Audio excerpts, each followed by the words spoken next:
ನೀವು ಒಂದು ಲೋಟದಲ್ಲಿ ನಿಂಬೆ ಹಣ್ಣಿನ ಜ್ಯೂಸ್ ಹಾಕಿ ಅದರೊಳಗೆ ಒಂದು ಸ್ಪೂನ್ ಇಟ್ಟರೆ ಬೆಳಿಗ್ಗೆ ಅಷ್ಟೊತ್ತಿಗೆ ಏನಾಗಿರುತ್ತೆ ಹೇಳಿ, ಆ ಸ್ಪೂನೇ ಬ್ಲಾಕ್ ಆಗೋಗಿರುತ್ತೆ. ಯಾಕಂದ್ರೆ ನಿಂಬೆ ಹಣ್ಣಲ್ಲಿರೋ ಆಸಿಡ್ನ ಪವರ್ ಇಂದ. ಈ ಆಸಿಡ್ ಎಷ್ಟು ಪವರ್ಫುಲ್ ಅಂದ್ರೆ ಅಂತ ಸ್ಟೀಲ್ನೇ ಕರಗಿಸ್ಬಿಡುತ್ತೆ. ಅಷ್ಟೇ ಯಾಕೆ ಈ ಕಬ್ನ ರಸ್ಟ್ ಹಿಡಿಯೋದು ನೋಡಿದಿರಲ್ವಾ. ಇದೆಲ್ಲ ಯಾಕಾಗುತ್ತೆ ಅಂದ್ರೆ ನಮ್ಮ ನೇಚರ್ ಆ ಥರ ಇದೆ. ಇದನ್ನೇ ನಾವು ಕಂಟಾಮಿನೇಷನ್ ಅಂತ ಕರಿತೀವಿ. ಅದಕ್ಕೆ ದೊಡ್ಡ ದೊಡ್ಡ ಕೆಮಿಕಲ್ ಫ್ಯಾಕ್ಟ್ರಿಗಳಲ್ಲಿ ಮತ್ತು ಫಾರ್ಮಾ ಫ್ಯಾಕ್ಟ್ರಿಗಳಲ್ಲಿ ಈ ಕಂಟಾಮಿನೇಷನ್ ಆಗಬಾರ್ದು ಅಂತ ಗ್ಲಾಸ್ನ ಯೂಸ್ ಮಾಡ್ತಾರೆ. ಗ್ಲಾಸ್ ಯಾಕೆ ಯೂಸ್ ಮಾಡ್ತಾರೆ ಗೊತ್ತಿದೆಯಾ? ನಮ್ಮ ಮನೆಗಳಲ್ಲಿ ನಮ್ಮ ಅಮ್ಮ ಇರ್ಬೋದು ಅಥವಾ ನಮ್ಮ ಅಜ್ಜಿ ಇರ್ಬೋದು, ಅವರು ಉಪ್ಪಿನಕಾಯಿ ಮಾಡಿದರೆ ಅವ್ರು ಏನು ಮಾಡ್ತಿದ್ರು ಹೇಳಿ, ತಗೊಂಡೋಗಿ ಪಿಂಗಾಣಿ ಜಾರಲ್ಲಿ ಇಡ್ತಾ ಇದ್ರು. ಯಾಕಂದರೆ ಪಿಂಗಾಣಿ ಕೂಡ ಗ್ಲಾಸ್ ಥರನೇ ಆಕ್ಟ್ ಮಾಡುತ್ತೆ. ಬಟ್ ಗ್ಲಾಸ್ ಅಷ್ಟು ಪವರ್ಫುಲ್ ಅಲ್ಲ.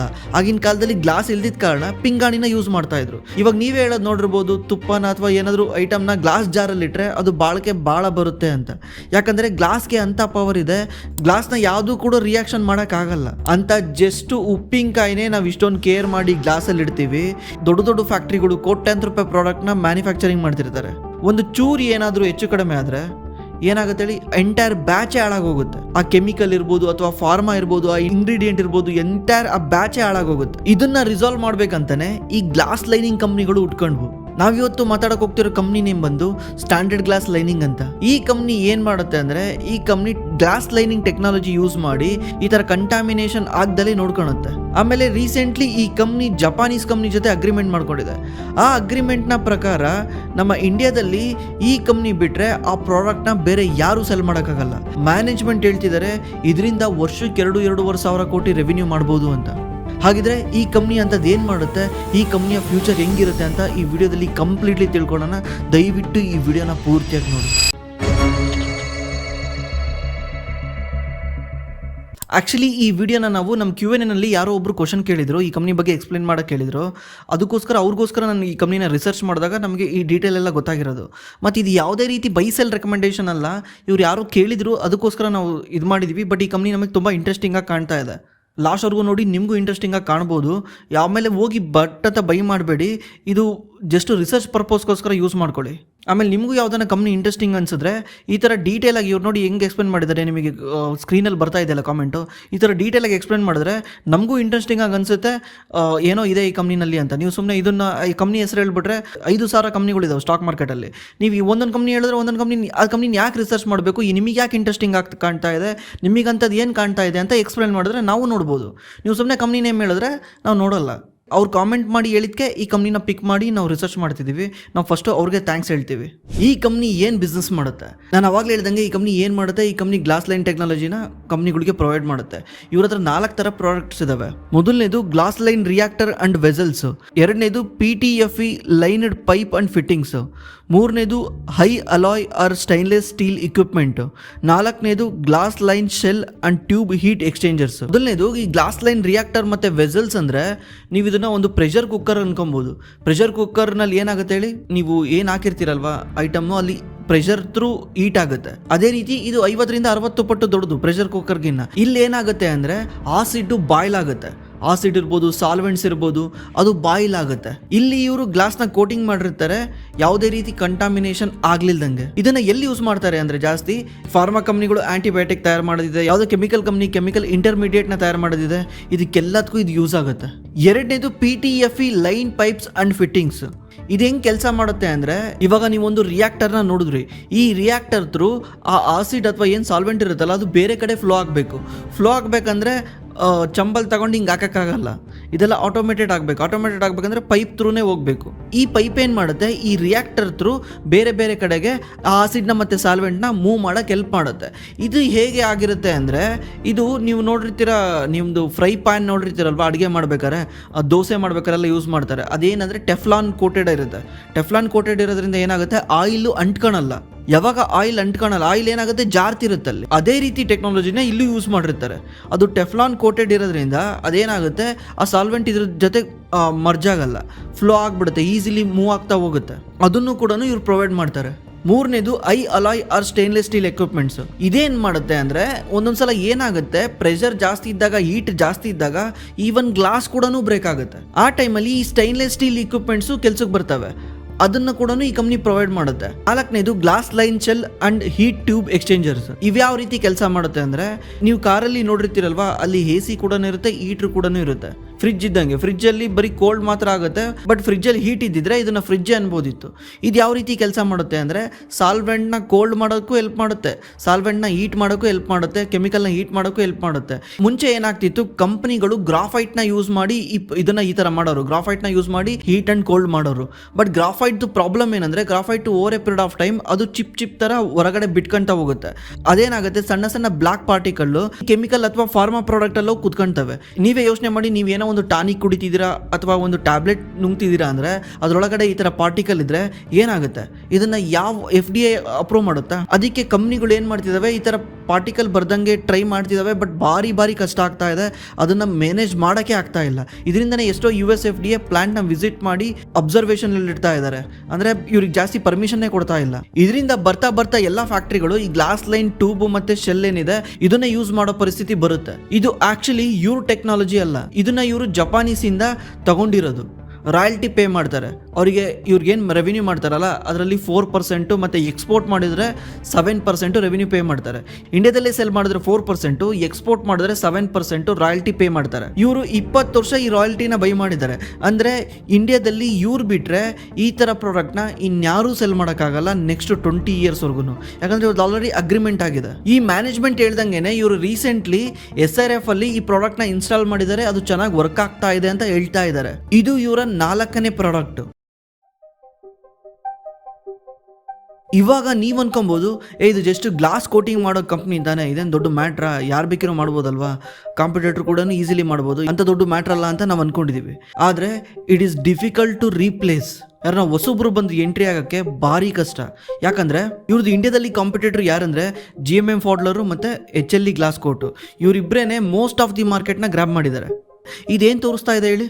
ಈ ಮಾರ್ಕೆಟು ಆಲಿಗೋಪಾಲಿ ಅಂತ. ಆಲಿಗೋಪಾಲಿ ಅಂದರೆ few others controlling all the market ಅಂತ.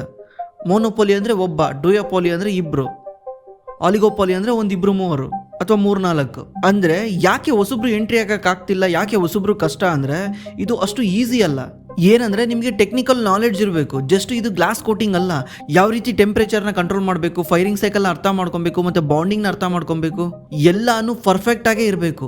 ಸ್ವಲ್ಪ ಹೆಚ್ಚು ಕಡಿಮೆ ಆದರೆ ಎಂಟೈರ್ ಬ್ಯಾಚ್ ಏನಿರುತ್ತಲ್ಲ ಅದು ಕಂಪ್ಲೀಟ್ಲಿ ವೇಸ್ಟ್ ಆಗುತ್ತೆ.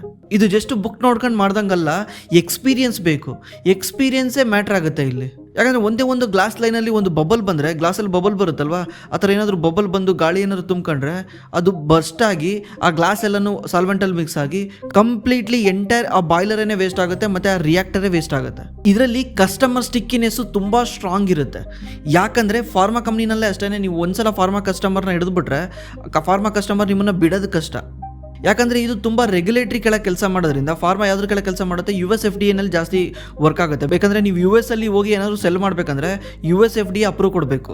US FDA ಅಪ್ರೂವ್ ಕೊಟ್ಟರೆ ನೀವು US ಅಲ್ಲಿ ಸೆಲ್ ಮಾಡೋಕ್ಕಾಗುತ್ತೆ. ಫಾರ್ಮಾ ಕಂಪ್ನಿಗಳೆಲ್ಲನೂ US FDA ನಂಬಿರ್ತವೆ. ಒಂದ್ಸಲ US FDA ಅಪ್ರೂವ್ ಕೊಟ್ಟರೆ ಜಗತ್ತಿಲಿರೋ ಎಲ್ಲ ಕಸ್ಟಮರು ನಂಬ್ತಾರೆ. ಅದಕ್ಕೆ ಇವ್ರು ಮೇನ್ US FDA ಖುಷಿ ಪಡ್ಸಕ್ಕೆ ನೋಡ್ತಾರೆ. US FDA ತುಂಬ ಪವರ್ಫುಲ್ಲು ಮತ್ತು ತುಂಬ ಸ್ಟ್ರಾಂಗು, ಅವ್ರು ತುಂಬ ಚೆಕ್ ಮಾಡ್ತಾರೆ. ಅದಕ್ಕೆ ಇವರು ಯಾರನ್ನ ಪ್ರಾಡಕ್ಟ್ನ ತಯಾರು ಮಾಡ್ತಿದ್ದಾರೆ ಅಂದರೆ ಇವ್ರು ತಗೊಂಡೋಗಿ ಇವ್ರ ಪೇಪರ್ನ US FDA ತೋರಿಸ್ತಾರೆ. US FDA ತೋರಿಸಿ, ನೋಡಿ ಇವ್ರು ನಮ್ಮ ಕಸ್ಟಮರು, ನಾವು ಇವ್ರ ಹತ್ರನೇ ತಗೊಳ್ತಾ ಇರೋದು, ಇವ್ರದ್ದು ಈ ಥರ ಎಕ್ಸ್ಪೀರಿಯನ್ಸ್ ಇದೆ, ನಾವು ಇವ್ರ ಹತ್ರ ತಯಾರು ಮಾಡ್ತಿದ್ದೀವಿ ಅಂತ US FDA ತೋರಿಸ್ತಾರೆ. ಪೇಪರ್ ವರ್ಕ್ ಎಲ್ಲ ಮಾಡಿರ್ತಾರೆ.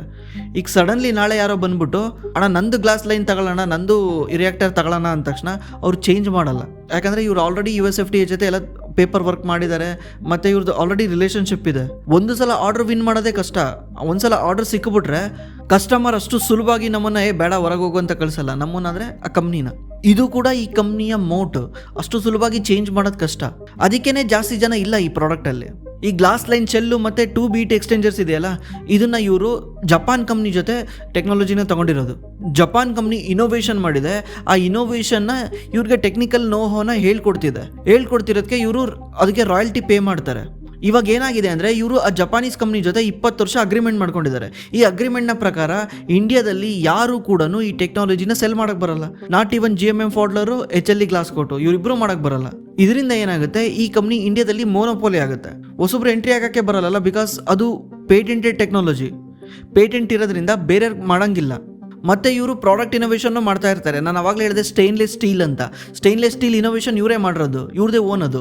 ಅದೇ ರೀತಿ ಆ್ಯಂಟಿ ಸ್ಟಾಟಿಕ್ ಗ್ಲಾಸ್ ಅನ್ನೋ ಒಂದು ಗ್ಲಾಸ್ನ ಕಂಡುಹಿಡಿದಿದ್ದಾರೆ. ಅದೇನು ಮಾಡುತ್ತೆ, ಈಗ ಫ್ಲೇಮಬಲ್, ಈಗ ಜಾಸ್ತಿ ಬೆಂಕಿ ಹತ್ಕೊಬೇಕಾದ್ರೆ ಜಾಸ್ತಿ ಅಂತ ಟೈಮಲ್ಲಿ ಸ್ಪಾರ್ಕ್ ಉತ್ಪತ್ತಿ ಆಗುತ್ತೆ. ಆ ಸ್ಪಾರ್ಕ್ನ ಇದು ಅವಾಯ್ಡ್ ಮಾಡುತ್ತೆ, ಸ್ಪಾರ್ಕ್ ಉತ್ಪತ್ತಿ ಆಗ್ಲಿಲ್ದಂಗೆ ನೋಡ್ಕೊಳುತ್ತೆ. ಇದೆಲ್ಲ ಏನು ತೋರಿಸುತ್ತೆ ಅಂದರೆ ಕಂಪ್ನಿ ಪ್ರಾಡಕ್ಟ್ನ ಇನೋವೇಷನ್ ಮಾಡ್ತಾ ಇದೆ, ಹೊಸದಾಗಿ ಥಿಂಕ್ ಮಾಡ್ತಾ ಇದೆ ಅಂತ ಅರ್ಥ. ನನ್ನ ಪ್ರಕಾರ ಹೇಳ್ಬೇಕಂದ್ರೆ ಕಂಪ್ನಿದು ಮೋಟು ಚೆನ್ನಾಗಿದೆ, ಅಂದರೆ ಕಾಂಪಿಟೇಟಿವ್ ಅಡ್ವಾಂಟೇಜ್ ಚೆನ್ನಾಗಿದೆ. ನೆಕ್ಸ್ಟ್ ಈ ಕಂಪ್ನಿನಲ್ಲಿ ಆಪರ್ಚುನಿಟಿ ಏನಂದರೆ ನಮ್ಮ ಇಂಡಿಯಾದಲ್ಲಿ 98% ಆಫ್ ದಿ ಫ್ಯಾಕ್ಟ್ರಿಗಳು ಹಳೆ ಟೆಕ್ನಾಲಜಿ ಯೂಸ್ ಮಾಡ್ತಿದ್ದಾರೆ. ಹೀಟ್ ಟ್ಯೂಬ್ ಎಕ್ಸ್ಚೇಂಜರ್ಸ್ ಬದಲು ಇವರು ಗ್ರಾಫೈಟ್ನ ಯೂಸ್ ಮಾಡ್ತಿದ್ದಾರೆ. ಇದರಿಂದ ಪ್ರಾಬ್ಲಮ್ ಏನಾಗುತ್ತೆ ಅಂದರೆ ನಾನು ಅವಾಗಲೇ ಹೇಳ್ದಂಗೆ ಗ್ರಾಫೈಟಲ್ಲಿ ಚಿಪ್ ಬಿಡ್ತಾ ಹೋಗುತ್ತೆ over A period of time. ಅದೇನು ಮಾಡುತ್ತೆ, ಸಣ್ಣ ಸಣ್ಣ ಬ್ಲಾಕ್ ಪಾರ್ಟಿಕಲ್ನ ಕ್ರಿಯೇಟ್ ಮಾಡುತ್ತೆ. ಗ್ರಾಫೈಟ್ ಸ್ವಲ್ಪ ಚೀಪು, ಆದರೆ ಸ್ವಲ್ಪ ಮಿಸ್ಟೇಕ್ ಆದರೆ ಇದು ಎಂಟೈರ್ ಬ್ಯಾಚ್ನೇ ವೇಸ್ಟ್ ಮಾಡಿಸ್ಬಿಡುತ್ತೆ, ಕೋಟಿಗಟ್ಟಲೆ ಲಾಸ್ ಮಾಡಿಸುತ್ತೆ. ಮತ್ತು ಏನಾದರೂ ನೋಡ್ಕೊಂಡಂಗೆ ಅದೇನಾದರೂ USFDA ಕೈಲಿ ಸಿಗಾಕೊಂಡ್ರೆ ಮತ್ತೇನು ಮಾಡುತ್ತೆ, USFDA 6 ತಿಂಗಳು ವರ್ಷ ಪ್ಲ್ಯಾಂಟ್ನ ಶಟ್ ಡೌನ್ ಮಾಡಿಬಿಡುತ್ತೆ, ಅದೆಲ್ಲ ಸರಿ ಮಾಡೋವರೆಗೂ. ಅವಾಗ ಏನಾಗುತ್ತೆ, ರೆವಿನ್ಯೂ ಝೀರೋ ಆಗಿಬಿಡುತ್ತೆ. ಅದಕ್ಕೆ ಇವಾಗ ತುಂಬ ಕಂಪ್ನಿಗಳು ಏನು ಮಾಡ್ತಿದ್ದಾವೆ, ನಿಧಾನಕ್ಕೆ ಆ ಗ್ರಾಫೈಟಿಂದ ಈ ಗ್ಲಾಸ್ ಲೈನ್ ಈ ಟ್ಯೂಬ್ ಎಕ್ಸ್ಚೇಂಜರ್ಸ್ಗೆ ಚೇಂಜ್ ಆಗ್ತಾ ಇದ್ದಾವೆ. ಇದು one of the big opportunity ಅಲ್ಲ, ಬಿಕಾಸ್ ಇವರದೇ ಪೇಟೆಂಟೆಡ್ ಟೆಕ್ನಾಲಜಿ ಇರೋದು.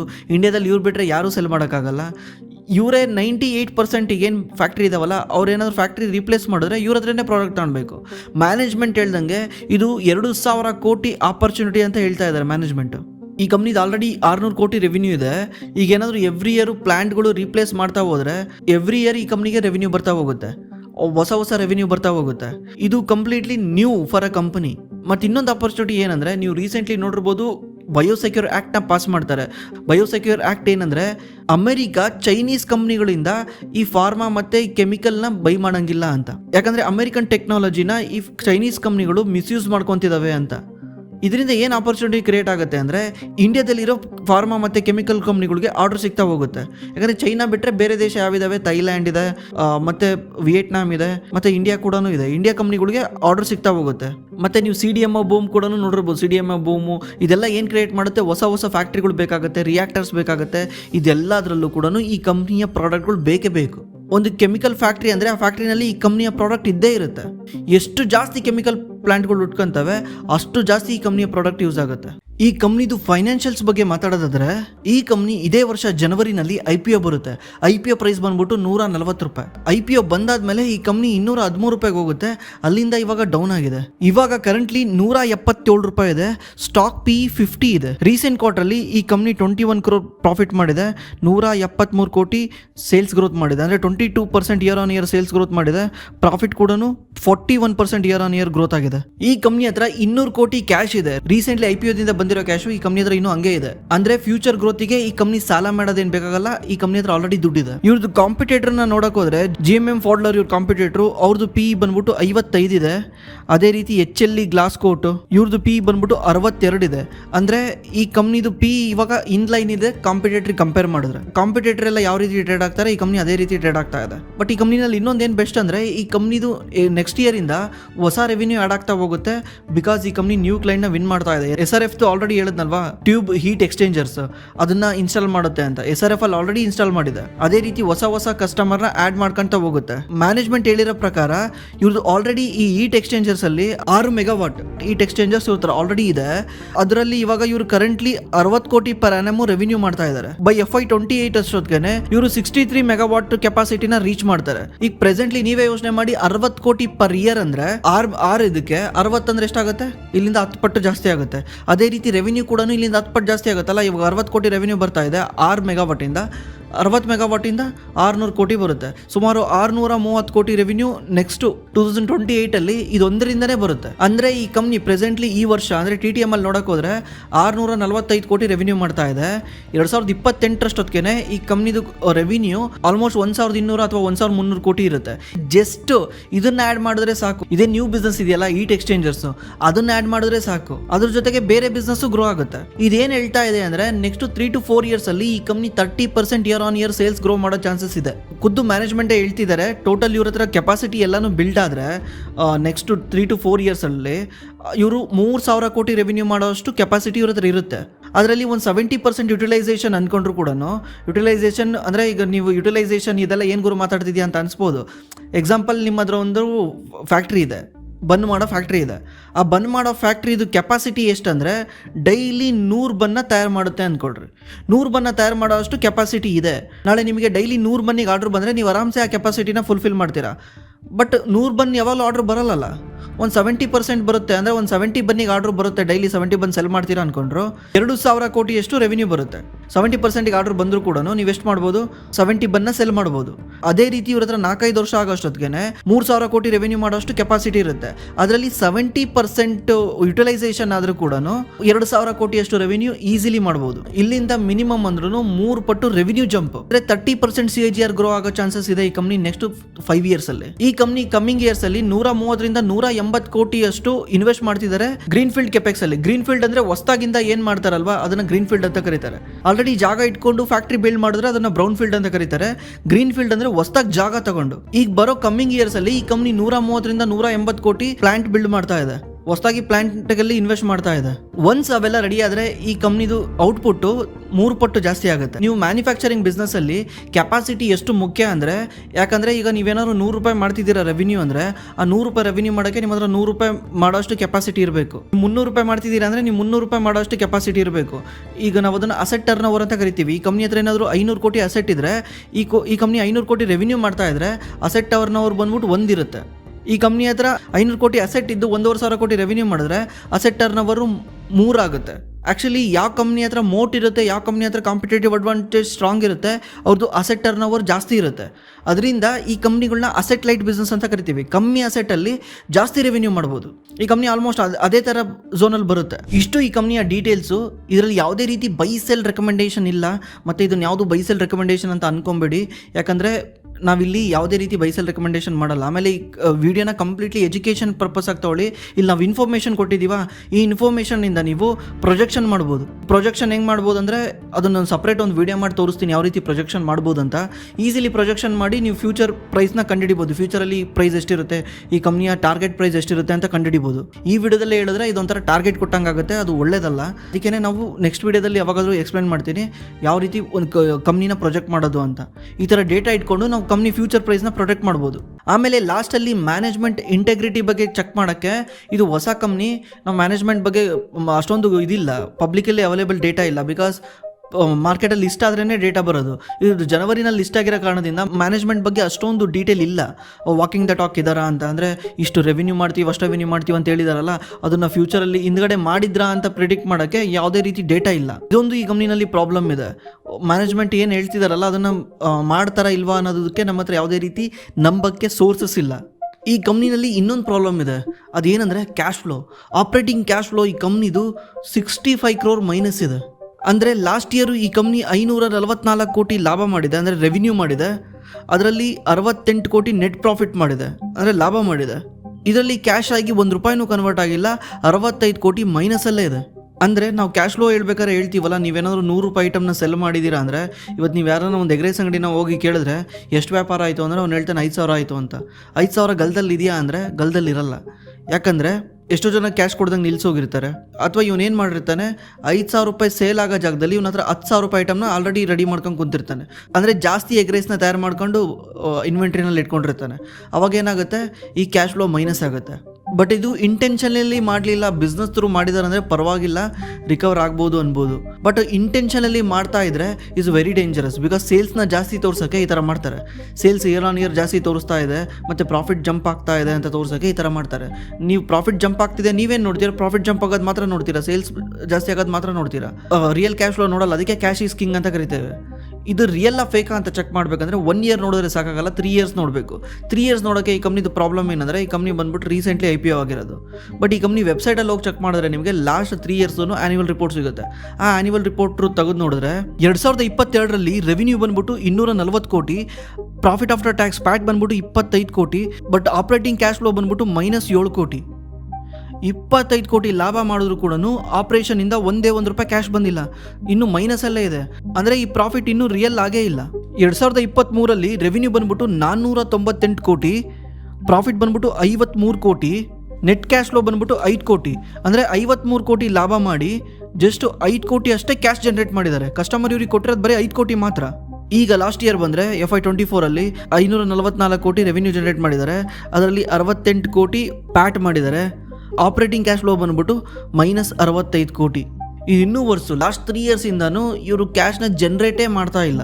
ಇದೇನು ತೋರಿಸ್ತಾ ಇದೆ, ಮೇ ಬಿ ಓವರ್ ಸ್ಟಫಿಂಗ್ ಮಾಡ್ತಾ ಇದ್ದಾರೆ. ಚಾನಲ್ ಸ್ಟಫಿಂಗ್ ಅಂತ ಕರೀತಾರೆ. ಚಾನಲ್ ಸ್ಟಫಿಂಗ್ ಅಂದ್ರೆ ಏನು ಮಾಡ್ತಾರೆ, ಇವ್ರು ಡಿಸ್ಟ್ರಿಬ್ಯೂಟರ್ ಇರ್ತಾರಲ್ಲ ಅವ್ರ ಹತ್ರ ತಗೊಂಡೋಗಿ ಸುಮ್ಮನೆ ತುಂಬ್ತಾರೆ ಐಟಮ್ಗಳನ್ನ.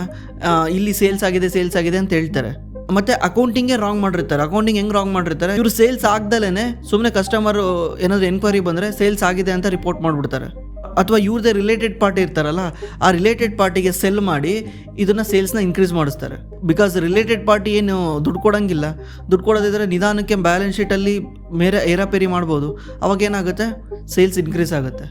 ನೀವು ಸ್ಕ್ರೀನರಲ್ಲಿ ನೋಡೋರಿಗೆ ಇದೇ ಗೊತ್ತಾಗುತ್ತೆ. ಬಟ್ ಇದನ್ನು ಮ್ಯಾನೇಜ್ಮೆಂಟ್ ಒಪ್ಕೊಂತ ಇದೆ. ಹೌದು, ನಾವು ಡಿಲೆಬ್ರೇಟ್ಲಿ ಮಾಡ್ತಾ ಇದ್ದೀವಿ ಇದನ್ನು, ಯಾಕಂದರೆ ಸೇಲ್ಸ್ ಇನ್ಕ್ರೀಸ್ ಮಾಡೋಕ್ಕೆ. ಬಿಕಾಸ್ ನಾವು ಹೊಸ ಕಸ್ಟಮರ್ಗಳಿಗೆ ನಮ್ಮ ಐಟಮ್ನ ಸೆಲ್ ಮಾಡಿದಾಗ ನಮ್ಮದು ಲಾಂಗ್ ಟರ್ಮ್ ರಿಲೇಷನ್ಶಿಪ್ ಚೆನ್ನಾಗಿರುತ್ತೆ. ಯಾಕಂದರೆ ನಾವು ಈ ಥರ ರಿಲೇಷನ್ಶಿಪ್ ಚೆನ್ನಾಗಿ ಇಟ್ಕೊಂಡು ನಾವು ಕ್ರಾಸ್ ಸೆಲ್ ಮಾಡ್ಬೋದು. ಏನು ಕ್ರಾಸ್ ಸೆಲ್ ಮಾಡ್ಬೋದು, ಇವ್ರದ್ದು ಹೊಸ ಪ್ರಾಡಕ್ಟ್ ತರ್ತಾ ಇದ್ದಾರಲ್ಲ, ಯಾವ್ದು ಹೇಳಿ, ಗ್ಲಾಸ್ ಲೈನಿಂಗ್ ಹೀಟ್ ಟ್ಯೂಬ್, ಅದನ್ನು ಇವರು ಸೆಲ್ ಮಾಡ್ಬೋದು ಅಂತ. ಇದರಿಂದ ಬರೋ 3-4 ವರ್ಷದಲ್ಲಿ ನಾವು 2,000 ಕೋಟಿ ರೆವೆನ್ಯೂ ಮಾಡ್ಬೋದು ಅಂತ ಹೇಳ್ತಿದ್ದಾರೆ, ಒಪ್ಕೊಂತಿದ್ದಾರೆ. ಎವ್ರಿ ಇಯರ್ ಆ್ಯನ್ಯುವಲ್ ರಿಪೋರ್ಟ್ ತೆಗೆದು ನೋಡಿದ್ರೆ ಆ್ಯನ್ಯುವಲ್ ರಿಪೋರ್ಟಲ್ಲಿ ಮ್ಯಾನೇಜ್ಮೆಂಟ್ ಹೇಳ್ತಾ ಇದೆ ಅದನ್ನು. ಬಟ್ ಇದು ಯಾವಾಗ ಇದೊಂದು ಫುಲ್ ನೆಗೆಟಿವ್ ಇದು. ಯಾಕಂದರೆ ಕ್ಯಾಶ್ ಫ್ಲೋ ತುಂಬ ಮುಖ್ಯ ಕಂಪ್ನಿನಲ್ಲಿ. ಇಲ್ಲಾಂದರೆ ಏನು ಲಾಭ ಮಾಡಿದ್ರೆ ಏನು ಬಂತು, ಮನೆಗೇನು ತಗೊಂಡೋಗ್ಲಿಲ್ಲ. ಅಂದರೆ ಕ್ಯಾಶ್ ಫ್ಲೋ ಭಾಳ ಮುಖ್ಯ. ಕ್ಯಾಶ್ ಫ್ಲೋ ಯಾವ ರೀತಿ ಆಗುತ್ತೆ ಅಂತ ಚೆಕ್ ಮಾಡಬೇಕು. ರೀಸೆಂಟ್ಲಿ 65 ಕೋಟಿ ಇರೋ cash flow, operating cash flow last year check ಮಾಡೋದು 2025 5 ಕೋಟಿ ಪಾಸಿಟಿವ್ ಬಂದಿದೆ. ಬಟ್ 5 ಕೋಟಿ ಎಲ್ಲ ಬರಬಾರ್ದು. 5 ಕೋಟಿ ಎಷ್ಟಾಯಿತು ಪ್ಯಾಟಿಗೆ ಚೆಕ್ ಮಾಡಿದ್ರೆ, ಅಂದರೆ ನಾವೇನು ಚೆಕ್ ಮಾಡ್ತೀವಿ ಅಂದರೆ CFO ಟು ಎಬಿಟಾ ಚೆಕ್ ಮಾಡ್ತೀವಿ. ಎಬಿಟಾ ಎಷ್ಟಿದೆ, ಲಾಸ್ಟ್ ಇಯರ್ ಎಬಿಟಾ ಬಂದು 107 ಕೋಟಿ ಇದೆ. ಅದರಲ್ಲಿ ಬರೀ 5 ಕೋಟಿ ಅಷ್ಟೇ ಕ್ಯಾಶ್ ಜನರೇಟ್ ಮಾಡಿದ್ದಾರೆ. ದಟ್ ಮೀನ್ಸ್ ಎಷ್ಟು ಪರ್ಸೆಂಟ್ ಆಗುತ್ತೆ, ನಾಟ್ ಈವನ್ 5% ಅಲ್ವಾ. 5% ಕ್ಯಾಶ್ನ ಜನರೇಟ್ ಮಾಡೋಕ್ಕಾಗ್ತಿಲ್ಲ. ಮಿನಿಮಮ್ ಇದು 70% ಇರಬೇಕು, ಅಟ್ಲೀಸ್ಟ್ 60 to 70% ಇರಬೇಕು ಒಳ್ಳೆ ಕಂಪ್ನಿಗಳಲ್ಲಿ. ಇದು 5% ಇದೆ. ಇದು ಯಾವ ರೀತಿ ಇಂಪ್ರೂವ್ ಮಾಡ್ತಾರೆ ಅಂತ ನೋಡಬೇಕು. ಬಟ್ ಇದು ಪ್ರಾಬ್ಲಮ್ ಇದೆ, ಇದು ನನ್ನ ಕಣ್ಣಿಗೆ ಕಾಣ್ತಾ ಇದೆ. ಬಟ್ ಮ್ಯಾನೇಜ್ಮೆಂಟು ಓಪನ್ಲಿ ಒಪ್ಕೊಂತಾ ಇದ್ದಾರೆ, ಏನು ಮುಚ್ಚಿಡ್ತಿಲ್ಲ, ಏನು ಮುಚ್ಚಿಡೋಕ್ಕೆ ಟ್ರೈ ಮಾಡ್ತಾ ಇಲ್ಲ. ಒಬ್ಬರು ಏನು ಮಾಡ್ತಾರೆ, ಮಿಸ್ಮ್ಯಾನೇಜ್ ಮಾಡ್ತಾರೆ. ಅದನ್ನು ಇದಕ್ಕೆ ಹಾಕಿ ಇದನ್ನು ಅದಕ್ಕೆ ಹಾಕಿ ಏನಾದರೂ ಹೇರಾಪೇರಿ ಮಾಡೋಕ್ಕೆ ಟ್ರೈ ಮಾಡ್ತಾರೆ. ಬಟ್ ಇವರು ಒಪ್ಕೊಂತಾ ಇದ್ದಾರೆ. ಹಂಗಂತ ಇವ್ರು ಒಪ್ಕೊಂತಿದ್ದಾರೆ ಅಂತ ನಾವು ಕಂಪ್ಲೀಟ್ಲಿ ನಂಬೋಕ್ಕಾಗಲ್ಲ. ವಿ ನೀಡ್ ಟು ವಾಚ್ ಮಾಡಬೇಕು.